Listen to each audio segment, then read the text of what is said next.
New concerns over the Omicron COVID variant this morning. The U.S. has already shut its borders to some countries in southern Africa. But what kinds of risks does this new variant pose at this point? Here with us now to discuss this is OU Health's Chief COVID Officer, Dr. Dale Bratzler. As always, Dr. Bratzler, welcome to the show.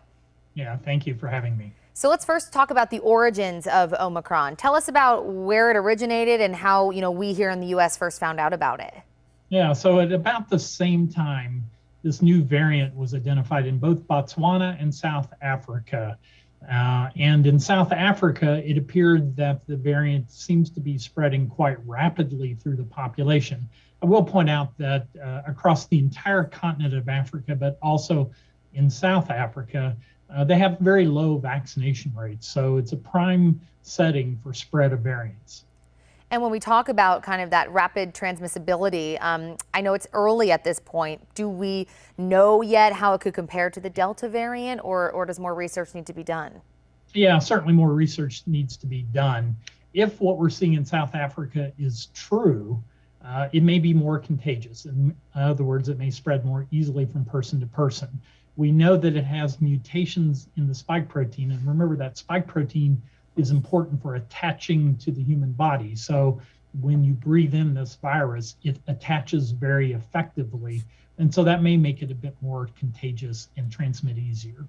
Of course, the big question, how will vaccines hold up? What do we know about vaccines so far?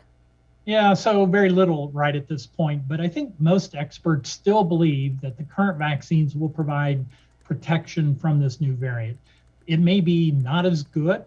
There may be breakthrough infections. We just don't know yet. But remember, when you take the vaccine, you develop antibodies against the spike protein.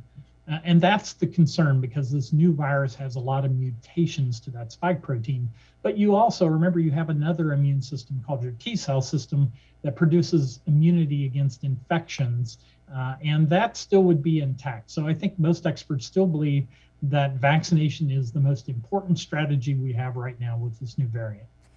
Is it likely that Omicron could already be here in the U.S. in some capacity? Yeah, I think most people believe we probably have cases in the United States. We just haven't done the sequencing yet to identify those variants. Somebody's had COVID, they either didn't get tested or got tested and may have already been infected. It's just borders don't prevent the spread of viruses. So what will be the next step here in the U.S., I guess, to finding out if Omicron is here? Are we going to start, you think, testing for those sequences?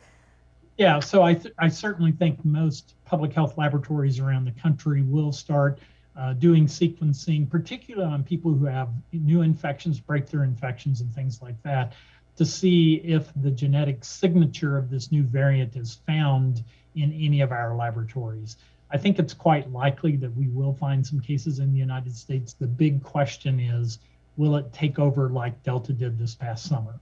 Sure, and speaking of that, I mean, at this point right now, does it remind you of how Delta began, or are there some differences? Yeah, in all of the modeling that we have done, we've always put in one caveat. We think the cases will come down in the United States, assuming there's no new variant. But if this particular variant spreads as rapidly in the United States as it appears to be in South Africa, then it could be another Delta-like surge. So again, too early to know. We have much higher vaccination rates in our country than South Africa does. And again, there's pretty good feeling that most people believe that even if the vaccines aren't as effective, they will still prevent a lot of people from getting infected. And most importantly, if somebody does get infected, they're much less likely to end up in a hospital or to have complications of COVID. And speaking of those vaccines and protecting yourself, at this point, what is your best advice in terms of boosters?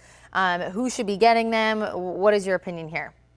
Well, now, the recommendation in the United States is everybody 50 and over should get a booster dose, and anybody 18 to 49 years of age may get a booster dose. I strongly recommend booster doses.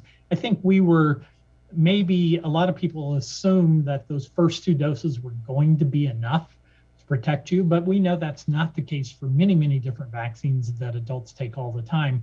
So I strongly encourage anyone who got the first two doses, it's been 6 months since the second dose or more than 2 months since your single dose of Johnson & Johnson, I strongly recommend that you get a booster dose. Do you think that the recommendation, or people who may be hesitant in that 18 to 49 category you said, who may get boosted, do you think that with the onset of Omicron, that kind of encouragement could be ramped up here in a bit?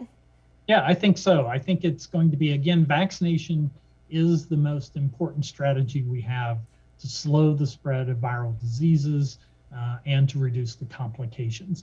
I do want to highlight that there are universal things that work against all variants: wearing masks, social distancing, avoiding indoor crowds, particularly in poorly ventilated spaces. Those things work against all variants. We did see cases go up a bit, in the past couple of weeks here. Tell me about some of the data that you're seeing and numbers from your perspective and why this may be. Well, I think, there's a couple of reasons that we think, and it's predominantly Delta variant right now. So in the United States, about 99.9% of all new cases of COVID are Delta variant at this point in time. There's still a lot of people that are unvaccinated. We're seeing big outbreaks in states, cold states where people now have started moving indoors for activities where they have people coming together in close quarters indoors. And then let's just face it, we aren't as good about doing things like wearing masks or other things that have been shown to prevent the spread of this disease. And I think we need to remember it's flu season also. We saw last year wearing a mask will prevent both COVID, but will also prevent influenza. And so I think we need to remember those mitigation strategies that actually work. So as of now, we've seen the borders close with certain countries in Southern Africa. Do you think that there's potential that more countries could see that as well, or limited to the U.S.? Yeah, I think it's quite likely that more countries will restrict travel from South Africa. But quite honestly, we know that there have been outbreaks now in multiple European countries of the Omicron variant. So the reality is it may be too late in terms of preventing it from getting into your country. Okay. Dr. Dale Bratzler, as always, thank you so much for your expertise. We really appreciate your time today. Thank you. It's my pleasure.